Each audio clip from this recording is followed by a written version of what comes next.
Hello नमस्कार सभी को। आई होप सब ठीक होंगे। आज की क्लास है हमारी स्टैटिक जीके की टेस्ट सीरीज नंबर 1 भी। इस क्लास के अंदर हम जितने भी क्वेश्चन होंगे टेस्ट सीरीज 1 के अंदर सारे के सारे हम कंप्लीट करेंगे। इस तरह हम धीरे धीरे एक एक टेस्ट को हम कंप्लीट करते चले जाएंगे और लास्ट के अंदर आपको 131 टेस्ट सीरीज है ये कंप्लीट, इसको हम कवर करवा देंगे। तो चैनल पर नए हो तो चैनल को सब्सक्राइब कर नोटिफिकेशन बेल को दबाना ना भूलें। अगर आप भी हरियाणा सीटी ग्रुप सी और डी की तैयारी कर रहे हो या फिर किसी भी एग्जाम की तैयारी कर रहे हो तो स्टैटिक जीके से कम आपके 7 से 8 क्वेश्चन हर बार पूछे जाते हैं। अगर आप इन टेस्ट सीरीज को लगातार लगाते हो तो आपके एग्जाम के अंदर ये नंबर है कभी भी नहीं कटेंगे। तो चलिए फिर ज्यादा टाइम वेस्ट न करते हुए डायरेक्ट क्लास को शुरू करते हैं।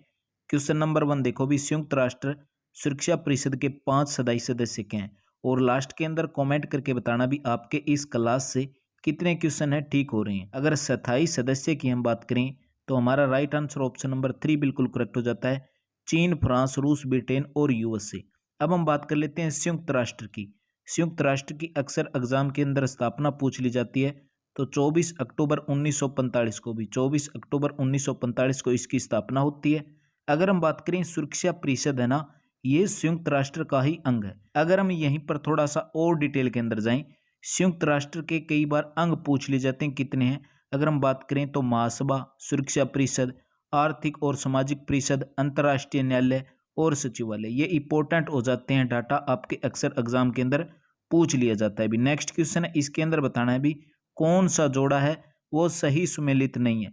कौन सा जोड़ा सही सुमेलित नहीं है? तो सबसे पहले हमारा यहाँ पर ही राइट हो जाएगा राजस्थान परमाणु ऊर्जा संयंत्र उदयपुर के अंदर नहीं, यहाँ पर ये क्या हो गया, रॉन्ग हो गया। बाकी नरोरा परमाणु ऊर्जा संयंत्र उत्तर प्रदेश के अंदर बिल्कुल राइट है।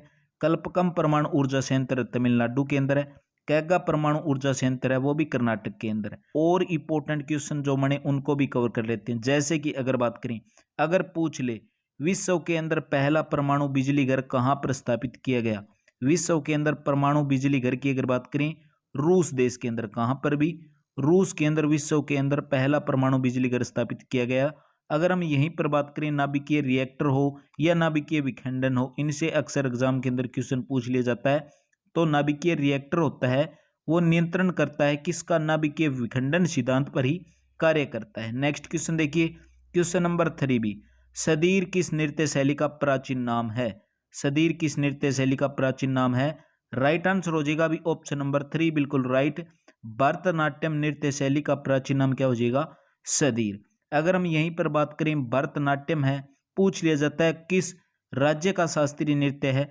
भरतनाट्यम की अगर बात करें तो तमिलनाडु का शास्त्रीय नृत्य हो जाएगा। अगर हम यहीं पर बात करें भरतनाट्यम के अंदर थोड़ा सा डीपली और जाएं, भरतनाट्यम की प्रसिद्ध नृत्यंगना पूछ ली जाती है तो रुक्मणी देवी अरुणडेल राइट आंसर हो जाएगा। उम्मीद करूंगा आपके सारे के सारे डाउट क्लियर कर दिए। क्वेश्चन नंबर 4 की तरफ बढ़ेंगे। क्वेश्चन नंबर 4 कहता है माउंट एवरेस्ट 2 बार फतेह करने वाली पहली महिला कौन है? माउंट एवरेस्ट को 2 बार फतेह करने वाली पहली महिला, राइट आंसर हो जाएगा संतोष यादव। और लास्ट के अंदर कमेंट करके बता देना भी आपके कितने क्वेश्चन ठीक हुए थे और आपको अपनी तैयारी का भी थोड़ा सा अंदाजा हो जाएगा। माउंट एवरेस्ट को 2 बार फतेह करने वाली महिला हो जाएगी संतोष यादव। अगर हम बात करें, माउंट एवरेस्ट है वो विश्व की सबसे ऊंची पर्वत चोटी है। यहीं पर थोड़ा सा और डिटेल पर जाएं, इस एवरेस्ट को फतेह करने वाले पहले पर्वतारोही पूछ ले कौन थे? तेंजिंग नार्गे थे। कहाँ के थे? नेपाल के थे। और साथ के अंदर एडमंड हिलेरी थे। कहाँ के थे? न्यूजीलैंड के थे। यहीं पर अगर हम बात करें बिछेंद्री पाल के द्वारा भी 1984 के अंदर भी 1984 के अंदर बछेंद्री पाल ने भी इस एवरेस्ट पर्वत की फतेह की थी 1984 के अंदर भी। नेक्स्ट क्वेश्चन देखिए, क्वेश्चन नंबर 5, क्वांटो मैदान किस देश के अंदर स्थित है? क्वांटो मैदान इंपॉर्टेंट क्यों हो जाता है क्वांटो मैदान? क्योंकि यहाँ पर भारी वर्षा होती है और उद्योग ज्यादा यहाँ पर प्रसिद्ध है। तो क्वांटो मैदान है वो जापान का हो जाएगा। ऑप्शन नंबर डी बिल्कुल करेक्ट हो जाएगा। अगर हम यहीं पर बात करें, जो क्वांटो मैदान है किस द्वीप के ऊपर है? तो जापान का सबसे बड़ा द्वीप हो जाएगा और विश्व का 7वां भी। विश्व का तो 7वां और जापान का सबसे बड़ा द्वीप हो जाएगा। कौन सा द्वीप हो जाएगा? ओसू द्वीप के ऊपर है क्वांटो मैदान स्थित है। भी क्वेश्चन नंबर 6 की तरफ बढ़ेंगे। इसके अंदर बताना है भी कौन सा गलत कथन है? कौन सा गलत कथन है? सतह से हवा में मार करने वाली आकाश मिसाइलों को एयरफोर्स संस्करण का ओडिशा के चांदीपुर के निकट एकीकृत प्रशिक्षण रेंज में सफल प्रशिक्षण किया गया था, बिल्कुल राइट भी। आकाश मिसाइल 25 किलोमीटर तक मार कर सकती है, राइट। और 60 किलोग्राम तक युद्धक सामग्री ले जाने में सक्षम है, बिल्कुल राइट।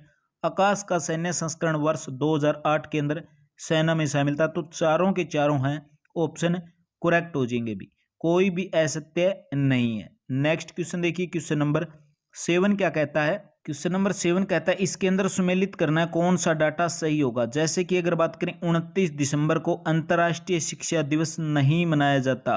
अंतर्राष्ट्रीय शिक्षा दिवस की अगर बात करें तो हो जाएगा भी 24 जनवरी को। 24 जनवरी को अंतर्राष्ट्रीय शिक्षा दिवस 24 जनवरी को। बाकी डेट और चेक कर लेते हैं, ये अक्सर एग्जाम के अंदर पूछ लिए जाते हैं। राष्ट्रीय उपभोक्ता अधिकार दिवस 24 दिसंबर। किसान दिवस की अगर बात करें 23 दिसंबर। अंतर्राष्ट्रीय प्रवास दिवस की अगर बात करें 18 दिसंबर। नेक्स्ट क्वेश्चन है 8, रेणुका झील कहाँ पर स्थित है, किस राज्य के अंदर स्थित है। रेणुका झील की अगर बात करें भारत के हिमाचल प्रदेश के अंदर। ऑप्शन नंबर ए बिल्कुल करेक्ट हो जाएगा। भारत के हिमाचल प्रदेश राज्य के अंदर रेणुका झील स्थित है। अगर हम बात करें इस झील का लोकार्पण कब किया गया था, 2020 के अंदर उत्तराखंड के अंदर भी 2020 के अंदर लोकार्पण किया गया था उत्तराखंड के अंदर। नेक्स्ट क्वेश्चन देखिए, क्वेश्चन नंबर 9, गुट निरपेक्ष आंदोलन की स्थापना के अंदर शामिल नेता कौन थे। गुट निरपेक्ष आंदोलन की स्थापना के अंदर वेरी वेरी इंपॉर्टेंट एक हो जाएगा हमारा मार्शल जोसेफ टिटो, और हो जाएगा कर्नल नासिर, और हो जाएगा पंडित जवाहरलाल नेहरू। यानी कि तीनों के तीनों राइट आंसर हो जाएंगे ऑप्शन नंबर सी। एक बार और ध्यान से देख लो, गुट निरपेक्ष आंदोलन की स्थापना के अंदर मार्शल जोसेफ टिटो थे, कर्नल नासिर थे, पंडित जवाहरलाल नेहरू थे। अब गुट निरपेक्ष आंदोलन होता है, इसकी स्थापना पूछ ली जाती है, कब होती है इसकी स्थापना, वर्ष 1961 के अंदर भी। वर्ष 1961 अप्रैल 1961 के अंदर इसकी स्थापना होती है। नेक्स्ट क्वेश्चन कहता है, क्वेश्चन नंबर 10, डायना मंदिर हेतु प्रसिद्ध स्थान। डायना मंदिर कहाँ का प्रसिद्ध स्थान है, राइट आंसर हो जाएगा अभी ऑप्शन नंबर 4 बिल्कुल करेक्ट, इफेसस का। डायना मंदिर हेतु प्रसिद्ध स्थान इफेसस। क्वेश्चन नंबर 11 देखिए भी, नींद का अध्ययन क्या कहलाता है। अध्ययन से रिलेटेड, साइंस से रिलेटेड भी ये डाटा पूछ लिया जाता है। तो स्टैटिक जीके से आपके 7 से 8 क्वेश्चन है। अगर आप इन टेस्ट सीरीज को डेली रिवाइज करते हो तो आपके एग्जाम के अंदर बहुत सारे इंपॉर्टेंट क्वेश्चन यहीं से देखने को मिल जाएंगे।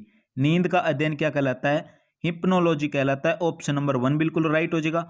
अगर हम बात करें क्रोमोटोलॉजी की, क्रोमोटोलॉजी के अंदर किसका अध्ययन होता है, कलर का बोल सकते हो, या फिर रंग का अध्ययन किसके अध्ययन होता है, क्रोमोटोलॉजी के अंदर। अगर हम बात करें ऑर्थोनोलॉजी के अंदर अस्थियों का, हड्डियों का बोल सकते हो, अस्थियों का जोड़ का अध्ययन किसके अंदर होता है, आर्थोलॉजी के अंदर। और इंपॉर्टेंट हो जाता है स्वप्न का अध्ययन पूछ लिया जाता है ओनिरोलॉजी के अंदर भी। क्वेश्चन नंबर 12 की तरफ बढ़ते हैं। यहाँ पर आपको कुछ लोक कला और राज्य दिखाई दे रहे हैं, यहाँ पर कुछ लोक कला और राज्य दिखाई दे रहे हैं, इनको हमें सही सुमेलित करना है भी। सबसे पहले देखेंगे मेहंदी है वो राजस्थान का है, बिल्कुल राइट। आपना है वो पहाड़ी क्षेत्र का है, अरीपन है वो बिहार का है, और चौकपुरना है वो उत्तर प्रदेश राज्य की लोक कला है। तो राइट आंसर ऑप्शन नंबर 1 बिल्कुल हमारे यहाँ पर राइट हो जाएगा भी। नेक्स्ट क्वेश्चन की तरफ बढ़ेंगे। क्वेश्चन नंबर 13 क्या कहता है, वेरी वेरी इंपॉर्टेंट डाटा भी। क्वेश्चन नंबर 13 को ध्यान से देखो, लाल चित्रकोण हो या त्रिकोण हो, रेड क्रॉस हो, हरा प्रकाश हो, इसके सिग्नल दे दिए जाते हैं किसके हैं। जैसे कि परिवार नियोजन है, इसके अंदर लाल त्रिकोण युग्म बिल्कुल राइट है। जैसे कि डॉक्टरी सहायता हो गया, अस्पताल खतरा आदि, यातायात को रोकने के लिए रेड क्रॉस बिल्कुल यहाँ पर राइट हो जाएगा। नेक्स्ट पर हम बात कर लेते हैं, हरा प्रकाश है, रास्ता साफ सिग्नल है, बिल्कुल राइट। तो सारे के सारे ऑप्शन बिल्कुल करेक्ट हो जाएंगे भी। नेक्स्ट क्वेश्चन की तरफ बढ़ेंगे। Question number CTBT। Question number CTBT कहता है कब अस्तित्व के अंदर आया था। CTBT की स्थापना पूछ ली, राइट आंसर हो जाएगा हमारा ऑप्शन नंबर बी बिल्कुल करेक्ट। 1996 के अंदर इसकी स्थापना हुई थी।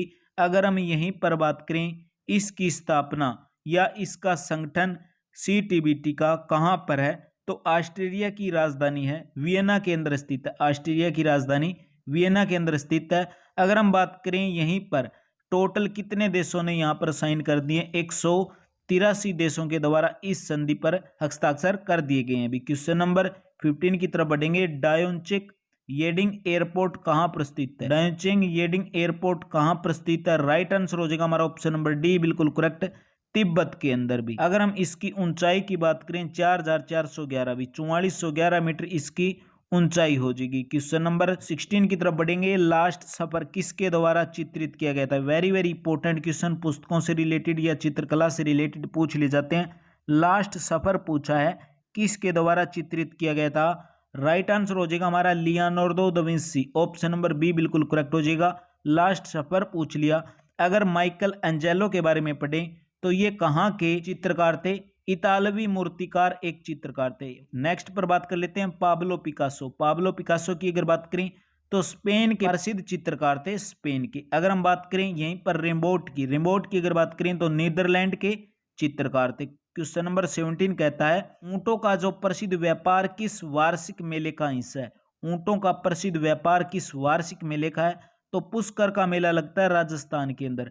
पुष्कर का मेले का हिस्सा हो जाएगा। अब पूछ ले पुष्कर मेला कब लगता है? कार्तिक पूर्णिमा के समय शुरू होता है अभी ये। अगर यहीं पर हम पढ़े कुंभ का मेला, अक्सर कुंभ का मेला होता है 4 पवित्र तीर्थ स्थलों जैसे कि अगर बात करें प्रयागराज, हरिद्वार, नासिक, उज्जैन के अंदर 12 वर्ष के अंतराल के अंदर लगता है। यानी कि 12 साल के बाद कौन सा मेला लगेगा? कुंभ का मेला। और लगता कब है? 1 जनवरी से शुरू होकर 30 अप्रैल तक भी लगातार 4 महीने चलता है कुंभ का मेला। 1 जनवरी से 30 अप्रैल तक 12 साल के बाद कुंभ का मेला लगता है। क्वेश्चन नंबर 18 देखिए स्वतंत्रता की प्रतिमा कौन सी हो जाएगी?